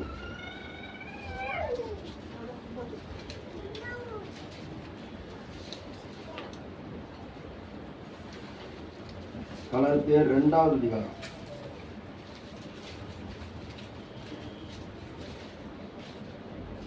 20வது வசனம். கிறிஸ்துவுடனே கூட சிலுவையில் அறையப்பட்டேன், ஆயினும் பிழைத்திருக்கிறேன். இனி நான் அல்ல, கிறிஸ்துவே எனக்குள் பிழைத்திருக்கிறார். என்னில் அன்பு கூர்ந்து எனக்காக தம்மை தாம் ஒப்பு கொடுத்த அல்லேலூயா. நம்ம நித்திய ஜீவனை பெற்றுக்கொள்ளணும்னு சொன்னா கிறிஸ்துவுடனே கூட சிலுவையில் அறையப்படணும். பழைய மனுஷனை எங்க கொண்டு அரைஞ்சிடணும்? ஆமா, சிலுவையில் அறையணும்னா விட்டுறணும். அவருடைய சமூகத்தில் அறிக்கை செய்து விட்டுறணும். அல்லேலூயா. இயேசு இந்த உலகத்திலே மாமிசத்திலே அவர் வாழ்ந்த நாட்களிலே அவர் தன்னுடைய சரீரத்தை சிலுவையிலே அறையும்படியாக ஒப்பு கொடுத்தார். ஏன்னு சொன்னா ஸ்தோத்திரா, நாம் நம்முடைய பழைய மனுஷனை சிலுவையில் அறையப்படுவதற்கு ஒப்பு கொடுக்க வேண்டும் என்பதற்காக ஸ்தோத்திரம் சிலுவையில் அறையப்படுவதற்கு அவர் ஒப்பு கொடுக்கிறார். ஆனாலும் பிழைத்திருக்கிறேன். இனி நான் அல்ல, எனக்குள்ள யாரு பிழைத்திருக்கிறார்? இயேசுவே பிழைத்திருக்கிறார். அல்லேலூயா. கிறிஸ்துவுக்குள் என் ஜீவன் இணைந்து மறைந்துள்ளது, கிறிஸ்துவுக்குள் என் ஜீவன் இணைந்து மறைந்துள்ளது. நானல்ல, கிறிஸ்துவே என்னில் வாழ்கின்றார். இனி நானல்ல, இயேசுவே என்னில் வாழ்கின்றார். நானல்ல, இயேசுவே என்னில் வாழ்கின்றார். இனி நானல்ல, இயேசுவே என்னில் வாழ்கின்றார். அல்லேலூயா. நமக்குள்ள இயேசு வாழும்போது நம்மளை பார்க்கிறவங்களை யாரதான் பார்ப்பாங்க? இயேசுவாதான் பார்ப்பாங்க. பழைய நாட்கள்ல முந்தின நாட்கள்ல கோபக்காரங்களை பார்த்திருப்பாங்க. முந்தின நாட்கள்ல நிறைய பாவத்தோடு இருக்கிறத பார்த்திருப்பாங்க. எப்பொழுதும் இடைவிடாமல் பாவத்தோடு இருக்கிறத பார்த்திருப்பாங்க. தேவையில்லாத காட்சிகளை பார்க்கிறவங்களா பார்த்திருப்பாங்க. தேவையில்லாத கதை புஸ்தகங்களை படிக்கிறவங்களா பார்த்திருப்பாங்க. ஆனா இப்ப அப்படி இல்லை. அல்லேலூயா. இப்ப அப்படி இல்ல. இப்ப இயேசு நமக்குள்ள வந்ததுனால புது வாழ்க்கை. ஸ்தோத்திரம். பாருங்க, இந்த திருமணம் முடிந்த அந்த தம்பதிகளை பாருங்க. அந்த திருமணம் முடியறதுக்கு முன்னாடி எப்படி இருப்பாங்க? ஸ்தோத்திரம், காயா சுத்திட்டே இருப்பாங்க. அடுத்தன ஸ்தோத்திரம், அந்த வாலிபன் காயா சுத்திட்டு இருப்பாரு. அந்த சகோதரி வாலிப பெண், அந்த வாலிப பெண்ணு எப்படி இருப்பாங்க? சுதந்திரமா சுத்திட்டு இருப்பாங்க. ஆனா திருமணம் ஆயாச்சுன்னா என்ன செய்யுது? அது பழைய அந்த நாய சுத்திரதான் முடிஞ்சு இப்ப அவங்க ஒரு புதிய வகையில சொல்லுவாங்க. ஒரு குடும்ப நிலைமையில வந்தபடினாலே அந்த குடும்பஸ்தர்களாக மாறி விடுகிறார்கள். அல்லேலூயா. அந்த சகோதரிகிட்ட எப்ப கேட்டாலும் அவங்க இருப்பாங்க. அடுத்தன ஆமா என் வீட்டுக்காரரு அப்படிம்பாங்க. அந்த சகோதரன் எப்ப கேட்டாலும் வீட்டுக்கு போகணும், அவன் தேடிட்டே இருப்பான். மாறி இருக்கீங்களா? இதே போலத்தான் ஸ்தோத்திரம், எங்களுக்கு கல்யாணம் முடிஞ்ச வேலையில ஸ்தோத்திரம், நான் வீட்டுக்கு வராட்டா வீட்டம்மா சாப்பிடாது. உங்க வீட்டுலாம் எப்படின்னு தெரியாது. வீட்டம்மா சாப்பிடாது. சொல்ற வீட்டுல எங்க அம்மா சொல்லுவாங்க சாப்பிடு அப்படின்னு. இல்ல அவரு வரட்டும் அப்படின்னு. இப்ப அப்படி இல்லை.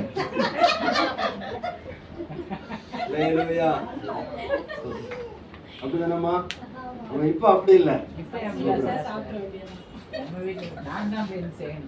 அப்படியா? கர்த்தர் உங்களை ஆசீர்வதிப்பார். உங்களுடைய அன்பின் பரிமாற்றத்துக்காக கர்த்தருக்கு ஸ்தோத்திரம். அல்லேலூயா. உங்களை உற்சாகப்படுத்துறதுக்காக கர்த்தருக்கு ஸ்தோத்திரம். கவனிங்க. ஆனா நம்ம ஆண்டவருக்குள்ள வரும்போது முதல்ல நம்மளை தான் முக்கியப்படுத்தணும். நான் விரும்புறத செய்வேன், என்கிட்ட யாரும் கேள்வி வைக்க முடியாது. ஆனா இயேசு நமக்குள்ள வந்துட்டாருன்னா அந்த கேள்வி எல்லாம் விட்டுறணும். இப்போ அவர் என்ன சொல்றாரோ அதுதான் அவர் எப்ப சொல்லுவாரு? அவருக்கு சமூகத்தை நம்ம பார்த்துட்டே இருந்தா சொல்லுவார். ஜோமனம் ஒழுங்கா ஜோமனம். காலையில எழுப்பினோடனே பாஸ்டர் சொன்னாங்க பார்த்தீங்களா, அதிகாலையில் எழுப்பினோடனே எழுப்பி ஜோமனம். ஆண்டவரே என்ன சொல்லுகிறீர்? ஸ்தோத்திரம். என்ன நான் செய்ய வேண்டும் சொல்லுங்கப்பா. அல்லேலூயா. அவர் சொல்றத நம்ம செய்யணும், அவர் நினைக்கிறத நம்ம செய்யணும். ஏன்னா நமக்குள்ளால இருக்கிறது யாரு? இயேசு. ஸ்தோத்திரம். அதை நம்ம ஒவ்வொரு நாள் வெளிப்படுத்தணும். சிலவங்க சர்ச்சைக்கு போயிட்டு வீட்டுக்கு போனோம்னா வந்து அங்க நடக்கிற பிரச்சனை பார்த்துட்டு வீட்டு ஐயா சொல்லுவாரு, உண்மையிலே நீ இயேசுக்கு பிள்ளையா இல்லாட்டா? அல்லேலூயா. ஸ்தோத்திரம். பாருங்க, நிறைய குடும்பங்கள் அது நடக்குது. உண்மையிலே இவனுக்குள்ள என்ன இருக்கு? பிசாசு தான் இருக்குது. சொல்றாங்களா இல்லையா? ஸ்தோத்திரம். நிறைய பேர் பிள்ளைகளை பார்த்து சொல்லுவாங்க, இது பிள்ளை இல்ல பிசாசு. அப்படியெல்லாம் சொல்லக்கூடாதுங்க. நம்ம இயேசுக்குள்ள இருந்தன. இயேசு யாரையும் பாவின்னு சொல்லி அவர் நியாயத்திருக்கல, குற்றவாளின்னு சொல்லி ஒதுக்கல. ஸ்தோத்திரம். பாவத்திலே கை மெய்யுமாய் பிடிக்கப்பட்டவளை கூட இயேசு ஆக்கினை தீர்ப்புக்கு உள்ளாக விடல. அல்லேலூயா. பாவம் உள்ளவன் தான் அந்த ஸ்திரியை கொல்லும்படியாக பிரயாசப்பட்டான். ஆனா இயேசு பரிசுத்தர், அவருக்குள்ள பாவம் கிடையாது. அவர் எல்லாரையும் நேசிக்கிறவர். அவர் யாரையும் அற்பமா எண்ணவே இல்லை. ஸ்தோத்திரம். 12 ஸ்தோத்திரம். பாருங்க, 12 வருஷமா பெரும்பாடுள்ள ஸ்திரியை எல்லாரும் அற்பமா நினைத்தாங்க. ஆனா இயேசு அற்பமா நினைக்கல.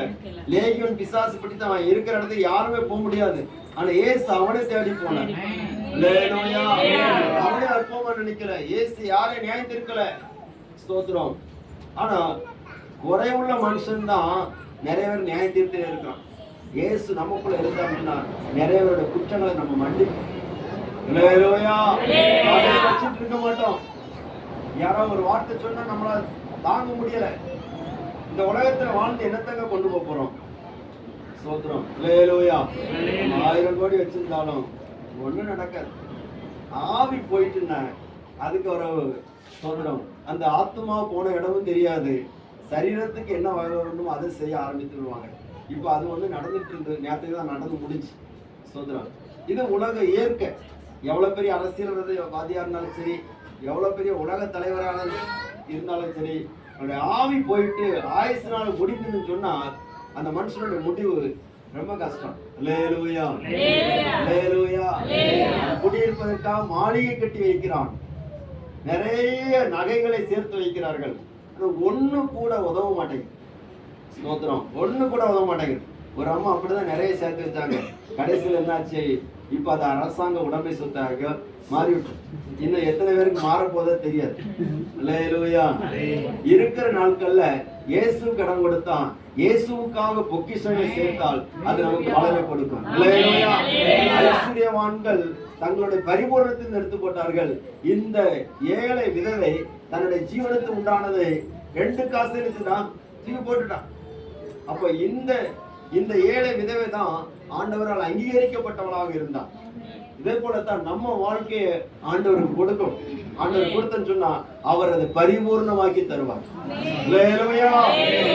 ஸ்தோத்திரம். கர்த்தருக்கு ஸ்தோத்திரம். பிரசங்கியின் புஸ்தகம் 4வது அதிகாரம் 18வது வசனத்தை ஒருவர் வாசிக்கிறார்.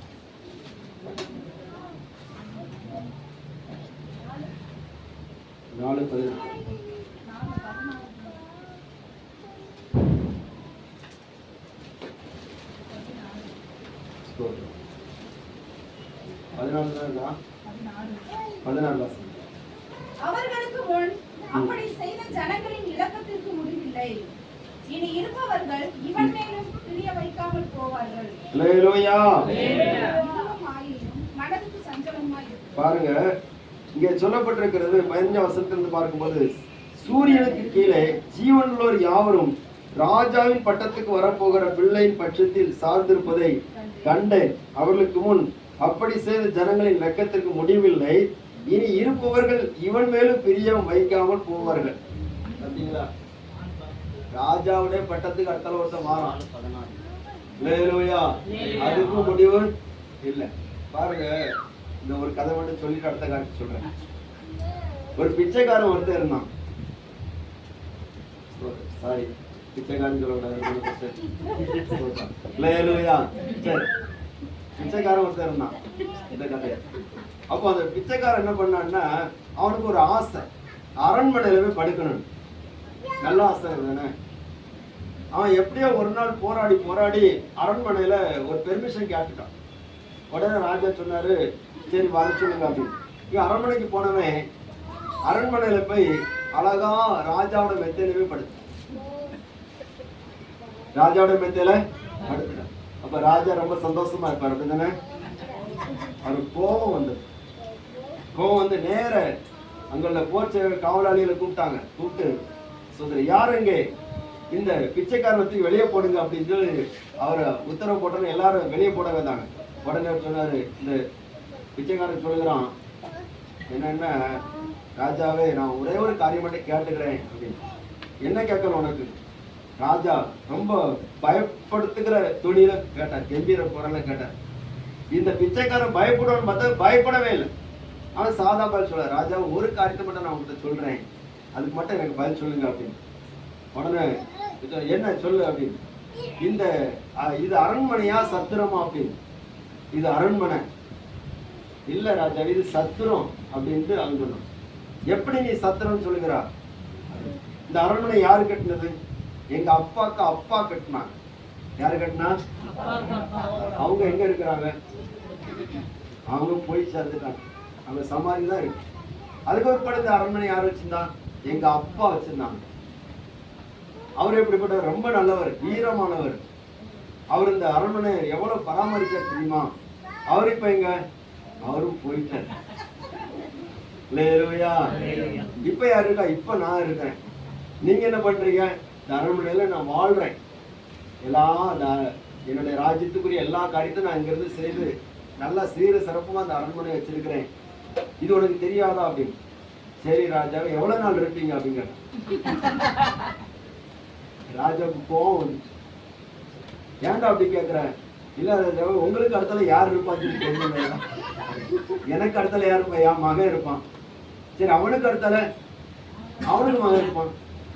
சரிதானே? இப்போ இது அரண்மனையா சத்திரமா? சத்திரத்துல கொஞ்ச நாள் வந்து தங்குவாங்க, போயிடும். கொஞ்ச நாள் வந்து தங்குவாங்க, போயிடுவாங்க.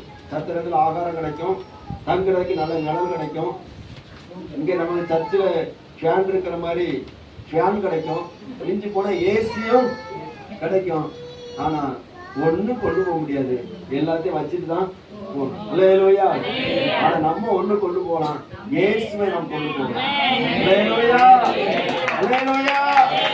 கரங்களை தட்டி கர்த்தரை மகிமைப்படுத்துங்க. அல்லேலூயா. அதனால உங்களுடைய வாழ்க்கையை இயேசுவுக்கு கொடுன்னு சொல்லப்பட்டிருக்கிறது. ஸ்தோத்திரம். உன் வாழ்க்கையை இயேசுவுக்கு கொடுத்தால் இயேசுடைய வாழ்க்கையை தரமுள்ளதாக மாற்றி விடுவார். ஸ்தோத்திரம். தரங்கட்டு போயிருக்கிற வாழ்க்கை தரமுள்ளதாக மாறும், விலையேற பெற்றதா மாறும். உன்னை பார்க்கிறவர்கள் இயேசுவை பார்ப்பார்கள். உன்னுடைய சுவாமங்கள்ல மாற்றங்கள் வரும், உன்னுடைய பார்வையில மாற்றங்கள் வரும், வாழ்க்கை ஆசீர்வதிக்கப்பட்டதாக மாறும். அல்லேலூயா. உன்னுடைய வாழ்க்கை முடிவு நித்திய ஜீவனாக இருக்கும். ஸ்தோத்திரம். அந்த நித்திய ஜீவனை சுதந்திரத்துக் கொள்வதற்கு இயேசு ஒவ்வொரு நாளும் நம்மோடு கூட வந்து பேசுவார். ஒவ்வொரு நாளும் நம்மோடு கூட இருந்து இடைப்படுவார். ஒவ்வொரு நாளும் நாம் என்னென்ன செய்யணும் சொல்லி அவர் நமக்கு போதித்து கொண்டே இருப்பார். அந்த ஒரு நித்திய ஜீவனுக்காகத்தான் நாம் இந்த உலகத்துல வாழுகிறோம். அருமையானவர்களே, உங்களே என்னை ரட்சித்துப்பது நமக்கு கிடைத்த ஒரு பெரிய ஒரு பாக்கியம். ஸ்தோத்திரம். இரண்டாவது காரியம், எரேமியா தீர்க்கதரிசன புத்தகம் 29வது அதிகாரம் 11ஆம் வசனம். நமக்கு ஏற்கனவே வாஸ்தவாசம் நீங்கள் எதிர்பார்க்கும் முடிவை நீங்கள் எதிர்பார்த்திருக்கும் முடிவை உங்களுக்கு கொடுக்கும்படிக்கு நான் உங்கள் பேரில் நினைத்திருக்கிற நினைவில் அறிவேன் என்று கர்த்தர் சொல்லுகிறார். அவைகள் தீமைக்கல்ல. அல்லேலூயா. ஆயுசு வருஷங்களுக்கு ஒரு முடிவு இருக்கிறது. இரண்டாவது, நம்முடைய போராட்டங்களுக்கு, நம்முடைய பிரச்சனைகளுக்கு, நம்முடைய சிறையிருப்புகளுக்கு ஒரு முடிவு இருக்கு. சந்தோஷமே இல்லையா? 70 வருஷமா சிறையிருப்புல இருந்துட்டேன், எப்ப விடுதலை கிடைக்கும் சொல்லிட்டு யூதர்கள் காத்துட்டு இருந்தாங்க. அப்ப எரேமியா ஒரு நிருபத்தை எழுதி அந்த ஜனங்களுக்கு அனுப்புறாரு. நீங்க போற இடத்துல அந்த தேசத்துக்காக ஜெபம் பண்ணுங்க அப்படின்னு சொல்லி சொல்றாரு. ஜெபம் பண்ணுங்க, விண்ணப்பம் பண்ணுங்க. அந்த தேசத்துல நான் சொல்ற நாள் வரைக்கும் நீங்க இருங்க. சோதரம், அந்த வருஷங்கள் நிறைவேறுகிற போது நீங்கள் எதிர்பார்த்திருக்கிற முடிவை நான் உங்களுக்கு நிச்சயமே கொடுப்பேன். அல்லேலூயா. என்ன நினைச்சாங்கன்னா, நம்ம சிறையிருப்புலயே தான் இருக்கணும், நம்மளோட காலத்தை எல்லாம் சிறையிருப்புல தான் நம்ம கழிக்கணும்னு சொல்லிட்டு இருந்தாங்க. நிறைய பேர் அதான் நினைச்சிட்டு இருக்கிறாங்க. நம்ம ஆண்டவருடைய பிள்ளையா இருக்கிறோம், யார்கிட்டையும் நம்ம ஏமாத்தல. ஆனா நமக்குள்ள ஒரு சிறையிருப்பு இருக்குது. சிலர் கடன் பிரச்சனை என்கிற சிறையிருப்புல இருக்கீங்க, வியாதி என்கிற சிறையிருப்புல இருக்கிறீங்க, ஏதோ ஒரு போராட்டத்தில் சிறையிருப்புக்குள்ள இருக்கிறீங்க. நம்மளை சிறையிருப்புகளை வச்சு பார்க்கறதே பிசாசுக்கு ஒரு சந்தோஷம். அல்லேலூயா. அல்லேலூயா. ஆனா அதே பிசாசுக்கு ஒரு கலக்கமும் வரும். கவனிக்கிறீங்களா? நல்லா கவனிங்க. பேதுருவை ஏரோது சிறைச்சாலையில வச்சா ஜனங்கள் எல்லாம் ரொம்ப சந்தோஷப்படுவாங்கன்னு சொல்லி ரொம்ப ஆசைப்பட்டார். அப்ப சிறைச்சாலையில வச்சோன்னா அவருக்கு ரொம்ப சந்தோஷம். பரவாயில்ல, நமக்கு தான் ஓட்டு அதிகமா விழும். அல்லேலூயா. ஏற்கனவே எலெக்ஷன்ல நின்று நம்ம ஜெயிச்சிட்டோம். யாரு? ஏரோது ராஜா. இங்க உள்ள எம்எல்ஏ சொல்லல, ஏரோது ராஜாவே சொல்றேன். ஏற்கனவே யூதருடைய ஓட்டு அதிகமா விழுந்து அவர் வச்சுட்டாரு, ஜெயிச்சுட்டாரு. கவனிங்க. அப்போ அடுத்த எலெக்ஷன் வரதுக்குள்ள இவங்க நமக்கு ஓட்டு போடுவாங்க சொல்லி பேதுருவை தூக்கி சிறைச்சாலை போட்டாச்சு. ஆனா நடந்த விஷயம் என்ன தெரியுமா? சிறைச்சாலையில இருந்து தூதன் வந்து விடுதலை ஆக்கி. ஏன் விடுதலை ஆக்கினாருன்னா, அங்க சபையர் எல்லாரும் ஜெபம் பண்ணாங்க. நம்ம எல்லாரும் ஊக்கமா ஜெபம் பண்ணோம்னு சொன்னா நிறைய சிறையிருப்புகள் மாறும். விசுவாசிக்கிறீங்களா? அல்லேலூயா. இந்த சபையார் எல்லாரும் ஜெபம் பண்ணாங்க, அவங்களுக்கே நம்பிக்கை கிடையாது. ஆனா ஜெபம் மட்டும் தீவிரமா இருக்கு. ஆண்டவர் ஜெபத்தை கேட்டு அற்புதம் செய்துட்டாரு. என்ன ஆச்சுன்னு சொன்னா, ஜெபத்தை கேட்டு அற்புதம் செய்துட்டாரு. ஆனா இவங்களுக்கு நம்பிக்கையில. ஏன் நம்பிக்கை இல்லைன்னா, இந்த ஏரோது யாரு மேல இரக்கம் காட்டக்கூடிய சுபாவம் அவனுக்கு கிடையவே கிடையாது. ஏற்கனவே யாக்கோபு பட்டயத்தினால கொண்டுட்டான், இப்போ பேதுருவை கொண்டுருவான் அப்படின்னு ஒரு அந்த ஆதங்கத்துல தான் ஜெபம் பண்றாங்க. சோத்ரம். அல்லேலூயா. ஜெபத்தை நம்ம குறை சொல்ல வரல. என்னன்னா, அவங்களுடைய ஜெபம் அந்த அளவுக்கு பயனுள்ளதாக இருக்கிறது ஆண்டவர் வெளிப்படுத்தினார். சோத்ரம். விடுதலை ஆக்கிட்டார். தேவன் தூதன் அனுப்பி விடுதலை ஆக்கிட்டார். எப்படி விடுதலை ஆனதுன்னு சொல்லிட்டு அந்த பேதுரு கூட தெரியல. அவர் என்ன நினைச்சிட்டு இருக்காருன்னா, ஏதோ சொப்பனம் கண்டுட்டு இருக்கிறேன். அல்லேலூயா. சீயோனின் சிறையிருப்பை கர்த்தர் திருப்புகிற போது, ஆமா, நீங்க நம்புறீங்களா? உங்க குடும்பத்துல சில விஷயங்கள் நடக்கும், உங்களை நம்ப முடியாது. அது சொப்பனம் கண்டது போல இருக்கும். விசுவாசிக்கிறேன், இந்த சபையினுடைய சூழ்நிலைகள் மாறுகிற போது சொப்பனம் காண்டது போல இருக்கும். சொப்பனம் கண்டது போல இருக்கும். நீங்க இப்போ அந்த வெயில் சொல்லி சத்தம் போடுறீங்களா? சோத்ரம். இந்த வெயில்ல இருந்தே நல்ல ஆராதனை பண்ணுங்க. வைப்போம், இது ஏசியா மாறிடும். சோத்ரம். எங்க சிறையிருப்பு ஆண்டவர் மாற்றினார். மாஸ்டர் காலையில அதான் சொல்லிட்டு இருந்தேன். உங்களுக்கு மாதிரிதான் ஒரு ஷெட்டு போட்டிருந்து, இதுக்கு முன்னாடி ஒரு வாழை செட்டு போட்டிருந்தோம். இங்க வாழை செட்டு போட்டிருந்தான்னு தெரியல, வாழை செட்டு போட்டிருந்தோம். ஆறாவது இடத்துக்கு நான் இன்னொரு வாடகை வீட்டுல இருந்து வர சின்னத்துல மழை பெய்யுதுன்னா தண்ணி அவ்வளோ உள்ளாத தேங்கி நிற்கும். ஆமா, சைட்ல வசனம் போட்டு கட்டியிருந்தோம். அங்க ஒரு ஓவன் வச்சிருப்போம். ஓவன்னு தெரியுங்களா? தகரம் தண்ணி போறதுக்கு. ஆமா, ஸ்தோத்திரம். அது இங்க என்ன சொல்லுவாங்கன்னு தெரியல. தோணியா? ஸ்தோத்திரம். அது வச்சிருந்தேன். அது அவ்வளவு பொங்கி தண்ணி சபைகளை பாயும். அறிவுல குற்றால அருவி மாதிரி பார்த்துட்டே இருக்கும். ஆமா, உண்மையில என் பைபிள பாப்பீங்கன்னா சில இடங்கள்ல அந்த மேல இருந்து தண்ணி விழுந்து அந்த சொட்டுகள் வாட்டுப்புக்குள்ள விழுந்துடும். ரொம்ப மனசு வேதனை, அழுவை. ஆண்டவரே, என்ன ஆண்டவரே, ஆராதனை சொன்னவங்க இடத்துல எப்படி இருக்கிறது. பாய் போட முடியாது, நனையாத இடம் பார்த்து பாய் போட்டுருக்குறது.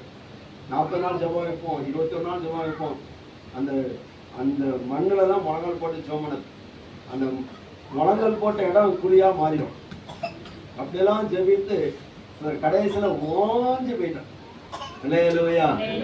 ஆண்டவரே, இவ்வளவு தூரம் பிரயாசப்பட்டு ஜெபம் பண்ணி ஒரு இடம் கிடைக்கல. ஆண்டவரே, ஒரு இடம் தரக்கூடாதான். பூமி அது நிறைவும் கர்த்தருடையது.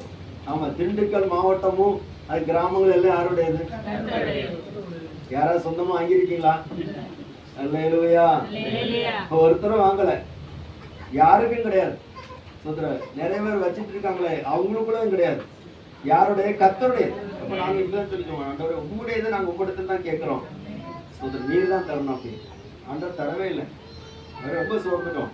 அதுக்கு ஒரு திடீர்னு கர்த்தர் வாசலை திறந்தார். அல்லேலூயா. சோத்திரம். எங்க பாஸ்டர் கூப்பிட்டு சொன்னாங்க, இடம் பாரு அப்படின்னா. எனக்கு நம்பிக்கையே இல்லை. சோத்திரம். நான் அப்படி சும்மா இருந்துட்டேன். ஒரு வாரம் கழிச்சு சொன்னாங்க, இடம் பார்க்க சொன்னல, என்ன ஆச்சு அப்படின்னு. சரி பார்த்து சொல்றான்னு இடத்த பார்த்து சொன்னோம். ஒரே மாசத்துல டாக்குமெண்ட் முடிஞ்சு அந்த இடத்தை கர்த்தருடைய ஊழியத்துக்காக வாங்க ஆண்டவர் தெரிவித்தார். உங்களுக்கும் ஆண்டவர் அதை செய்வார். சிறையிருப்பு மாற்றுவார், சீக்கிரத்துல மாற்றுவார்.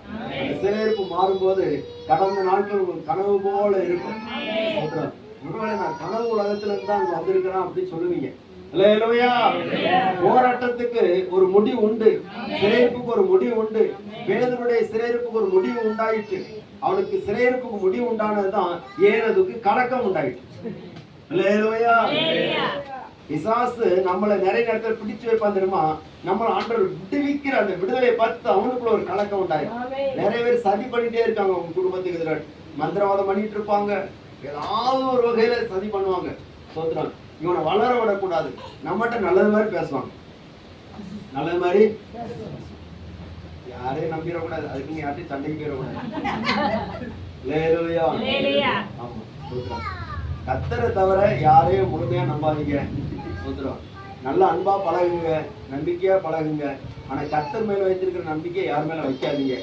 ஏன்னா ஸ்தோத்திரம், யாருடைய சுவாமிகள் எப்பப்ப எப்படி மாறுன்னு சொல்லி தெரியாது. அன்பானவர்களே, ஸ்தோத்திரம். இந்த இடத்துல பார்க்கிற போது இந்த ஏரோது பேதுருவை சிறைப்பிடித்து வச்சிருந்தான். ஆனா கர்த்தர் விடுதலை ஆக்கினார். ஆனா காவல் காத்துட்டு இருந்தவங்களுக்கும் பிரச்சனை, ஏரோதுக்கும் பிரச்சனை, எல்லாருக்கும் பிரச்சனை. அப்ப நம்முடைய போராட்டத்துக்குள்ள ஒரு முடிவு உண்டு, ஒரு முடிவு உண்டு. ஸ்தோத்திரம். அந்த 12 வருஷம் பெரும்பாடுள்ள அந்த ஸ்திரீக்கு ஒரு அந்த போராட்டத்துல ஒரு விடுதலை கொடுத்தார். லேகியோன் பிசாசு பிடித்தவனுக்கு ஒரு விடுதலை கொடுத்தார். 38 வருஷமாக கஷ்டப்பட்டு கொண்டிருந்தவன், யார் என்ன கொண்டு போய் விடுவான்னு சொல்லி எதிர்பார்த்து கொண்டிருந்தவனுக்கு ஒரு விடுதலை கொடுத்தார். முதல்ல நம்முடைய ஆயுசு நாட்களுக்கு ஒரு முடிவு இருக்கிறது, நம்முடைய போராட்டங்களுக்கு ஒரு முடிவு இருக்கிறது. யோபு 14:14 சொல்லப்பட்டிருக்கிறது, எனக்கு குறிக்கப்பட்ட போராட்டத்தின் நாட்கள் எல்லாம் நான் காத்திருக்கிறேன். அல்லேலூயா, அல்லேலூயா. பிரச்சனை கண்டு சோர்ந்து போவாதீங்க, அதுக்கு ஒரு முடிவு உண்டு. பிரச்சனை தொடராது, போராட்டம் தொடராது, வியாதி தொடராது. அது எல்லாவற்றுக்கும் இயேசுடைய சமூகத்துல முடிவு உண்டு. எந்த பிரச்சனையா இருந்தாலும் அதுக்கு இயேசுடைய சமூகத்துல பதில் உண்டு. தீர்க்க முடியாத சிக்கலான சில பிரச்சனைகள் இந்த இடத்துல இருக்கிறீங்க. இதை யாரு தீர்க்க முடியும்? பாஸ்டர் தீர்க்க முடியுமா? வேற யாராச்சும் பேசலாமா? இல்ல, இயேசு பேசுவார். அல்லேலூயா. இயேசு விடுதலை ஆக்குவார். பாருங்க, முதலாவது நம்முடைய வாழ்க்கைக்கு முடிவு இருக்கிறதுனால நம்முடைய வாழ்வு நித்திய ஜீவனுக்கு எதுவாக மாற வேண்டும். இரண்டாவது, நம்முடைய போராட்டத்துக்கு முடிவு இருக்கிறதுனால அந்த போராட்டத்தில் விடுதலை பெறுவதற்கு இயேசு நமக்கு ஒத்தாசை பண்ணும்படி அவருடைய சமூகத்தில் வர வேண்டும். மூன்றாவது ஒரு காரியத்தை கூட சொல்கிறேன். 1 யோவானின் புஸ்தகம் 2வது அதிகாரம் 17ஆம் வசனம்.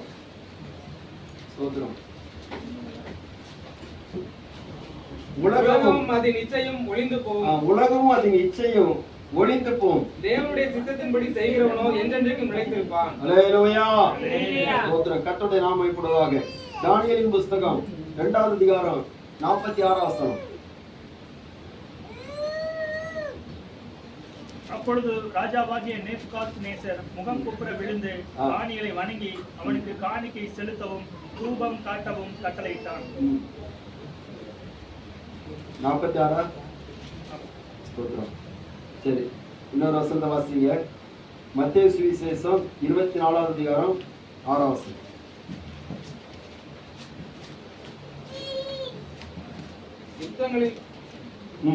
யுத்தங்களையும் செய்திகளையும் கேள்விப்படுவீர்கள். கலங்காதபடிக்கு எச்சரிக்கையாயிருங்கள். இவைகளெல்லாம் சம்பவிக்க வேண்டியது, ஆனாலும் முடிவு உடனே வராது. யுத்தங்களையும் செய்திகளையும் கேள்விப்படுவீர்கள். பஞ்சங்கள், பூமி எதிர்ச்சிகள், கொள்ளை நோய்கள் இதெல்லாம் வரும், ஆனாலும் முடிவு உடனே வராது. தானியேல் 2வது அதிகாரம் 45வது வசனத்தை வாசிங்க. இனிமேல் சம்பவிக்க போகிறதை மகாதேவன் தெரிவித்திருக்கிறார், ராஜாவுக்கு தெரிவித்திருக்கிறார். சொப்பனமானது நிச்சயம், அதன் அர்த்தம் சத்தியம் என்றார். சம்பவம் நமக்கு தெரியும். நேபுகாத்நேச்சர் பெரிய ஒரு சிலையை பார்த்தான்.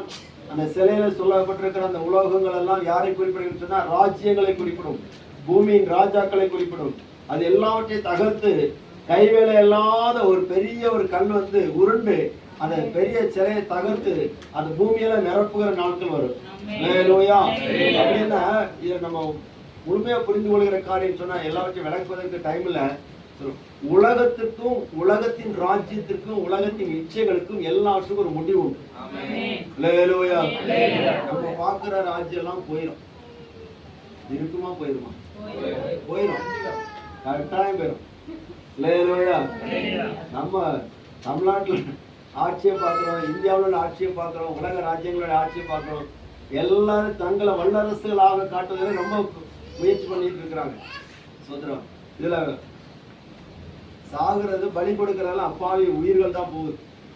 சோதரம் பார்க்கறது ரொம்ப பரிதாபமா இருக்கு. ஆனாலும் முடிவு உடனே வராதுன்னு சொல்லப்பட்டிருக்கு. ஆனா இது முடிவுகளுக்கு ஆரம்பம். இந்த உலகத்தின் ராஜ்யங்கள் எல்லாம் அழிந்து போகும். இந்த உலகத்தில் நடக்கிற சம்பவங்கள் எல்லாம் அழிந்து போகிறோம். உலகத்தின் இச்சைகள், அதனுடைய ஆசைகள் எல்லாம் அழிந்து போயிடும். இந்த உலகத்துல வாழ்கிற நாம் இதெல்லாம் பார்க்கும்போது நம்மை ஆண்டோடைய வருகைக்கு நம்மை ஆயத்தப்படுத்திக் கொள்ள வேண்டும். கர்த்தருடைய நாமம் ஏற்படுவதாக. முடிவு பறிந்து நிலைநிற்பவனே ரட்சிக்கப்படுவான். நான் ஆண்டவருக்குள்ள வந்துட்டேன், ஒரு நாள் வந்துட்டேன், இனி அவர் பார்த்துட்டு சொல்லி ஒதுங்கிட்டோம்னு சொன்னா முடிஞ்சு. முடிவு பறிந்து நிலைநிற்கணும். ஏசு என்னைக்கு வராரோ அது வரைக்கும் நினைச்சணும் சர்ச்சுக்கு வரணும். அது வரைக்கும் ஜெபம் பண்ணணும், அது வரைக்கும் உபவாசம் பண்ணணும், அது வரைக்கும் நம்மளை அர்ப்பணிக்கணும். ஒரு நாள் முடிச்சுட்டு போறதில்லை.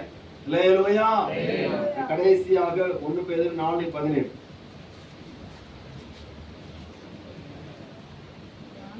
நியாயத்திற்கு தேவனுடைய வீட்டிலே தூங்கும் காலமாயிருக்கிறது. 1 பேதுரு 4:17. எல்லாவற்றிற்கும்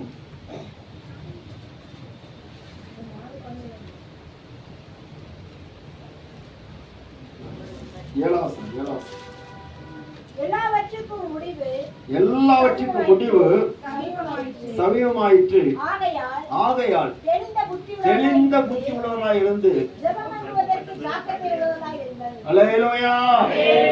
எல்லாவற்றிற்கும் முடிவு சமீபமா இருக்குது. அந்த 17 வசனத்துல பாக்குறோம், தேவனுடைய வீட்டுலதான் நியாயத்தின் நிச்சயம் தூங்கும். இப்ப கீழ்ப்படியாருடைய முடிவு எப்படி இருக்குன்னு சொல்லப்பட்டிருக்கு. எல்லாவற்றிற்கும் இந்த உலகத்துல காண்கிற காணாத எல்லாவற்றுக்கும் முடிவு சமயமா இருக்கு. அப்ப ஜெபம் எடுக்க நம்ம ஜாக்கிரதையா இருக்கு. ஏன்னு சொன்னா எல்லா மனுஷருக்கும் நியாயத்திற்கு கொடுக்கப்படுகிறது. அதுலதான் எல்லாருடைய முடிவும் விளங்கும். நாம் இந்த உலகத்துல ஒரு நாள் கடந்து போகிற போது ஸ்தோத்திரம் என்ன ஆண்டவர் வருகிற போது எக்கால சத்தம் கேட்கும்.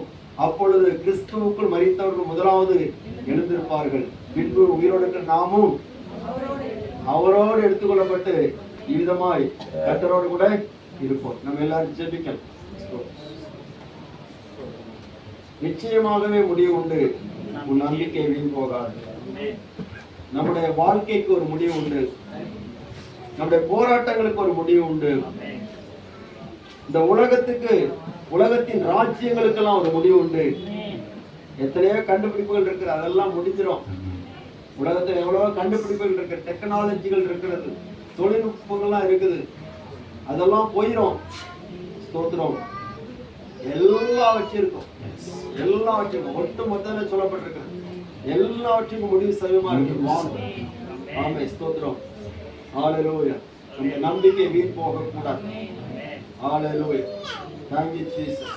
எல்லாரும் ஜெபிப்போமா, எல்லாரும் ஜெபிப்போம். ஹalleluya, ஹalleluya. ஆண்டவரே ஸ்தோத்திரம். எங்களுடைய முடிவு நன்மையான முடிவுகளாக இருக்கட்டும். நம்ம எல்லா தேவசத்துல அப்படியே எழுந்திருக்க முடிந்தா எழுந்து நிற்கலாமா? ஸ்தோத்திரம். ஹalleluya,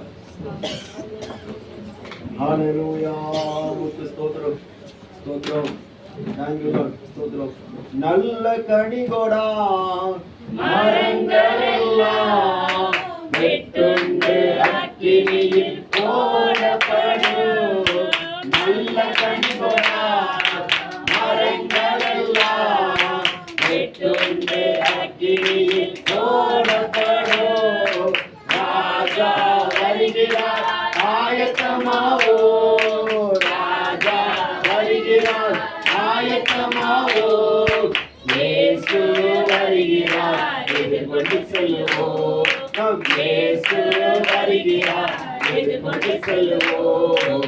பள்ளங்கள் எல்லாம் நிரம்பிட வேண்டும், மலைகள் குன்றுகள் பருந்திட வேண்டும். கோணலானவை நேராகணும், கரடானவை சமமாகணும்.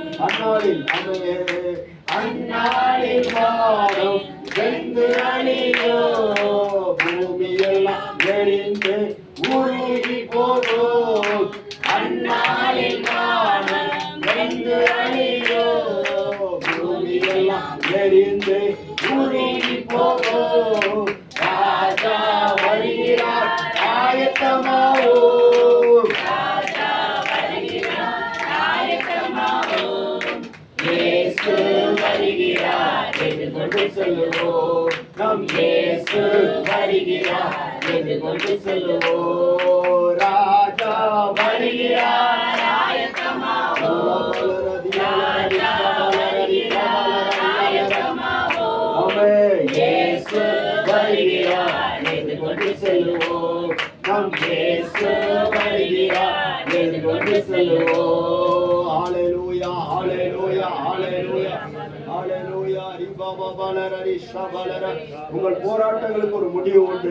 ஆமென். ஸ்தோத்திரம். உங்கள் பிரச்சனைகளுக்கு ஒரு முடிவு உண்டு.